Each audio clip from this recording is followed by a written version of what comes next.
അനുഗ്രഹിക്കപ്പെട്ട വാത്സല്യ മക്കളെ, ഞാൻ വെള്ളിയാഴ്ച രാവിലെ ഇവിടെ നിന്ന് ന്യൂയോർക്കിലേക്ക് പോകും. അതുവരെ സമയമെടുക്കാൻ കാരണം ഇവിടെ പലരും ഞാൻ പോയി അവരുടെ ഭവനങ്ങളിൽ പ്രാർത്ഥിച്ച് ചില കാര്യങ്ങൾ ചെയ്യാനായിട്ട് നേരത്തെ തന്നെ വിളിച്ചു പറഞ്ഞ് ക്രമീകരിച്ചതുകൊണ്ടാണ് ആ വിധത്തിലുള്ള വ്യത്യാസം വരുത്തിയിരിക്കുന്നതെന്ന് വിനയത്തോടെ അറിയിക്കണം. ഞാൻ വിഷയത്തിലേക്ക് വരട്ടെ. ഞാനിവിടെ ഒരുപാട് അനുഗ്രഹിച്ച ദൈവത്തെ നന്ദിയോടെ സ്തുതിക്കുന്നു. പരിശുദ്ധ കാത്രീസ്പായ വിനയപൂർവ്വം നന്ദിയോടെ ഓർക്കുന്നു. തിരുമേനിയോർത്ത് പ്രാർത്ഥിക്കുന്നു. ഈ ദേശത്തുള്ള എല്ലാവരെയും പ്രത്യേകിച്ച് ത്യാഗം സഹിച്ച് ഈ സഭ വളർത്തുന്ന ബഹുമാനപ്പെട്ട വൈദികരെയും അതിലൊക്കെ അളവറ്റ നന്ദിയോട് സ്മരിക്കുന്നു. അപ്പോൾ തന്നെ എന്താണ് ഈ സഭയുടെ വളർച്ച, ഈ സഭ ഇന്ന് ഈ വിധത്തിലായിരിക്കുന്നത് എന്ന് പലർക്കും പല വ്യാഖ്യാനവുമുണ്ട്. ഒന്ന്, ഈ സഭ ദൈവത്തിന്റെ സഭയാണ്. രാജാക്കന്മാരുടെ പുസ്തകം 18-ാം അധ്യായത്തില് ദീർഘദർശി മുഖാന്തരം യാഗപീഠത്തിന് തീ ഇറങ്ങി. അഹാബ് രാജാവും ഇസ്രായേൽ രാജ്ഞിയും എഴുന്നള്ളുന്നതുകൊണ്ട് പട്ടാള സമൂഹം മുഴുവനുണ്ടായിരുന്നു, ജനസമൂഹം മുഴുവനുണ്ടായിരുന്നു.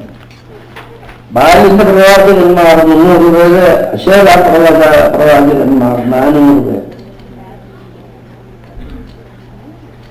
ഈ ജനമക്കളെയും ഏലിയാവിന്റെ പ്രസംഗം കേട്ടിട്ടല്ല, അവിടുത്തെ അനുഭവം കൊണ്ട് അഗ്നി ഇറങ്ങി യാഗപീഠത്തെ ദഹിപ്പിക്കുന്നത് കണ്ടപ്പോൾ പറഞ്ഞു, ഈ ജനമാണ് ദൈവത്തിന്റെ ജനമെന്ന്. കേരളത്തിൽ, ഇന്ത്യയിൽ ഇന്നിപ്പോൾ നമ്മുടെ അവസ്ഥ അതാണ്. കാലജീവാഭിമത്സരമായ പൗരസ്ഥിതി ഉണ്ടാവാം. അനുഗ്രഹീതനും മനുനാഥവുമായ മലങ്കരയ്ക്ക് അലങ്കാരമായിരുന്ന പെരുമ്പള്ളിൽ തിരുമേനി ഗീവർഗീസ് മാതൃകയോ ത്യാഗം കൊണ്ട് മാതൃക കാണിച്ച അഭിനന്ദാവായ കുര്യാക്കോസ് മാതൃകയോസ് തിരുമേനി. ഇങ്ങനെയാണ് പറഞ്ഞാൽ ഒത്തിരി തിരുമേനിയുടെ പേര് പറയേണ്ടി വരും. അവരെല്ലാവരുടെയും അനുഗ്രഹം ശ്വാസം നിലനിർത്തുന്നതിന് വേണ്ടി ത്യാഗം സഹിച്ച തുടങ്ങിയവരുടെ അവരുടെ പ്രാർത്ഥനയും അനുഗ്രഹവുമാണ് ഈ സഭ നിലനിൽക്കുന്നത്. ആ രൂപത്തിലെ കാണാവൂ, ഓർക്കാവൂ. എല്ലാവരെയും ഓർത്ത് പ്രാർത്ഥിക്കണം. എന്നെ സംബന്ധിച്ചിടത്തോളം സഭയുടെ സമ്പത്ത് എന്താണെന്ന് പറയാൻ പോവുകയാണ്. എന്നെ സംബന്ധിച്ചിടത്തോളം സഭയുടെ സമ്പത്ത് ദൈവത്തിന്റെ ജനമാണ്.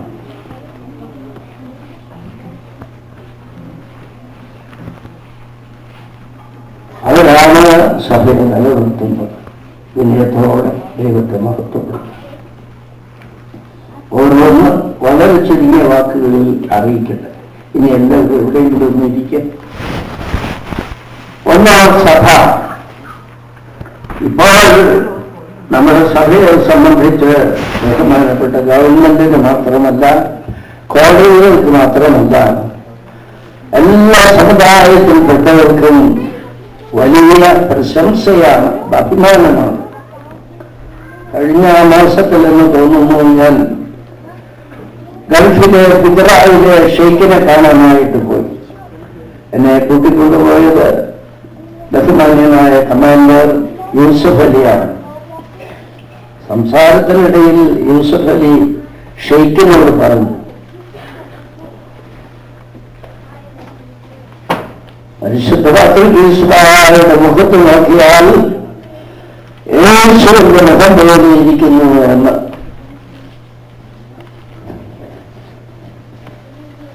അതാണ് സഭയുടെ മഹത്വവും നിലനിൽപ്പുമെന്ന് ഓർക്കുക.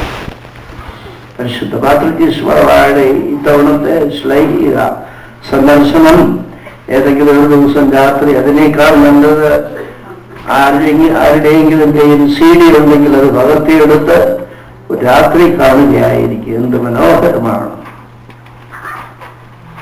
2 ലക്ഷം ആളുകൾ എന്നാണ് പ്രതീക്ഷിച്ചതെങ്കിലും പത്രക്കാരൻ റിപ്പോർട്ട് ചെയ്യുന്ന അതിനേക്കാൾ അതിൽ കടന്നുപോയി എന്നാണ്. ദൈവത്തെ മഹത്വപ്പെടുത്താം. ഈ നാട്ടിൽ നിന്ന് ഒത്തിരി പേര് വന്നു സംബന്ധിച്ചത്. അതിനുശേഷം അത് 19-ആം തീയതി ആയിരുന്നു. 26-ആം തീയതി ഒരു പരിപാടി നടന്നു. സൺഡേ സ്കൂൾ വിദ്യാർത്ഥികളുടെ റാലി, അതോടൊപ്പം മതമറിയ സമാജം, യൂത്ത് അസോസിയേഷൻ അവർ ചേർന്ന് ഒരു റാലി ഉണ്ടായിരുന്നു. എന്നോട് ചോദിച്ചു, എന്തുകൊണ്ട് പെൺപിള്ളേർ വരുന്നെങ്ങനെയാണ്? അസോസിയേഷന്റെ ഭാരവാഹിയോട് ചോദിച്ചു. അദ്ദേഹം പറഞ്ഞു, 10,000 പിള്ളേർ വന്നാൽ ഭാഗ്യം എന്ന് പറഞ്ഞു. അതായത് ഒരു 12,000 പിള്ളേരെ പ്രതീക്ഷിക്കാൻ പറഞ്ഞു. ഞാൻ ഒരു ലോറി ആപ്പിൾ കൊണ്ടു, പിന്നെ മറ്റു ഭക്ഷണങ്ങളും വന്ന കണക്ക് നോക്കുമ്പോൾ 40,000 മേലായി. ഒരു 3 ലോറിയും കൂടെ കൊണ്ടുപോകും. മാറ്റി എറണാകുളത്തോടെ കടന്നുപോകാൻ വന്ന പ്രധാനപ്പെട്ട മന്ത്രിമാര് വഴി തെളിച്ച് വേറെ വഴിക്ക് കടന്നുപോയി. അവരൊക്കെ അന്ന് രാത്രി ഞങ്ങളെ വിളിച്ചു. ഇതുപോലൊരു ജാതിയെ കണ്ടിട്ടില്ല, ഇതുപോലൊരു മഹത്വമുള്ള സഭയെ കണ്ടിട്ടില്ലെന്ന് പറഞ്ഞു. മന്ത്രിമാരൊക്കെ വരും, സമയങ്ങൾ എടുക്കും, ഭക്ഷണം കഴിച്ച് ഞാൻ ഇങ്ങോട്ട് പോകുന്ന ദിവസവും ഞാൻ നന്നായ സമുദായത്തിന്റെ വള്ളമുള്ളത്തുള്ള യുടെ ഭവനം ഉദാശ ചെയ്തിട്ട് വന്നപ്പോഴേക്കും വൈകിപ്പോയി. അദ്ദേഹം അവിടെ ഇരുന്നു, 1.5 മണിക്കൂർ ഇരുന്നു ദൈവത്തെ മഹത്വപ്പെടുത്താൻ. അന്ന് സ്റ്റേജിൽ വെച്ച് മൊത്തമായത് മെത്രാപ്പൊലീത്ത റിട്ടയർ ചെയ്ത ആൾ ചോദിച്ചു, ഇതൊരു വല്ലാത്ത വളർച്ചയാണെന്നാണല്ലോ പറയുന്നത് എന്ന് പറഞ്ഞു. പുള്ളി ഒരു ദലിതക്കാരനാണല്ലോ. ഞാൻ പറഞ്ഞു, വല്ലാത്തതല്ല, ഇല്ലാത്തതാണ്, ഉള്ളവനായ ദൈവം വരുന്നതാണെന്ന് പറഞ്ഞു. പുള്ളി അവിടെ ഇട്ടൊരു പ്രസംഗിക്കുമായിരിക്കും. അദ്ദേഹം ദലിതക്കാരനാണ്. എല്ലായിടത്തും എല്ലാ വിധത്തിലും വളർച്ചയാണ്. നമുക്ക് വിനയത്തോടെ ദൈവത്തെ മഹത്വപ്പെടുക. ചില ആളുകൾ അറിവില്ലാത്തവരെ എന്നെ ഇതിന് മുമ്പിൽ കാണും. അങ്ങനെയല്ല, കർത്താവും രക്ഷിതാവുമായ യേശു ക്രിസ്തു ആണെന്ന് ഓർത്തുകൊള്ളണം. സഭയുടെ ആസ്ഥാനത്ത് 100 മുറികളിൽ കൂടുതലുള്ള ഒരു മഹാവലിയ സൗധം തീർന്നിട്ടുണ്ട്. എത്ര പേര് എന്നാലും ഓരോരുത്തർക്ക് മുറി കൊടുക്കാനുള്ള സൗകര്യമായിട്ടുണ്ട്. വിമാനത്താവളത്തിലേക്ക് 29 കിലോമീറ്ററേ ഉള്ളൂ. നല്ല റോഡ്. ആർക്കെങ്കിലും വന്ന് തലേദിവസം വൈകിട്ട് വന്ന് കുളിച്ച് അല്പം കഞ്ഞി ഭക്ഷണമോ ഇന്ന ഭക്ഷണമാണോ എന്ന് പറഞ്ഞാൽ ഉണ്ടാക്കി കൊടുക്കും. നാട്ടിൽ കിട്ടുന്നത് കൊടുക്കണം. അതൊക്കെ കഴിച്ച് മിഡ് നൈറ്റില് ഫ്ലൈറ്റ് ആണെങ്കിൽ അവിടുന്ന് പോകാം. എന്ത് സന്തോഷമാണ്. ഞാനിന്ന് രാവിലെ പറയുകയായിരുന്നു, കുഞ്ഞുങ്ങളെല്ലാം ഇങ്ങനെ ഓടി നടക്കുന്നതും മുറ്റത്ത് കളിക്കുന്നതുമെല്ലാം എന്തൊരാനന്ദമാണ്. അതിൻ്റെ ജീവിതത്തിലാണ് ഇനിയും കുറച്ചും കൂടെ ഉണ്ട്. ഒരു 20 മുറികളിലൂടെ ഫർണിഷ് ചെയ്യണം.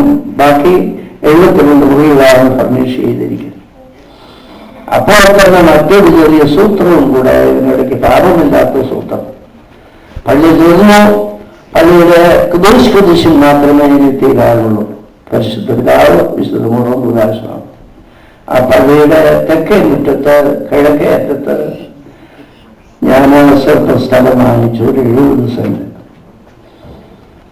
ആ പള്ളിയുടെ മുറ്റത്ത് ഒരു വീട് വെച്ചിട്ടുണ്ട്. കൊച്ചു വീട്, ഒരു 3 നിലയുടെ വീട്.